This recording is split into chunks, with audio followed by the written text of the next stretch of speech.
ГСП онлайн. Городские новости сейчас. Суббота, 22:00. Сотрудники правоохранительных органов проводят рейд по детским социальным учреждениям. Сегодня они проверяют, все ли воспитанники соблюдают комендантский час. Работники прокуратуры и комиссия по делам несовершеннолетних начинают свою проверку санаторной школы-интерната номер 4. Специалисты проверяют, все ли воспитанники в своих комнатах. Закон запрещает им находиться на улице после 10 вечера. За время проведения рейда правоохранители посетили 4 учреждения.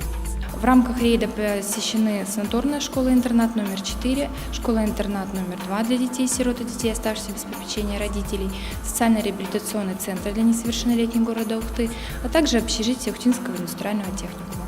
Такие рейды органы правопорядка устраивают раз в 3 месяца. Они помогают педагогам сохранить дисциплину подростков и следить за их благополучием. Эта проверка показывает, что все воспитанники следуют букве закона и находятся в стенах своих учреждений.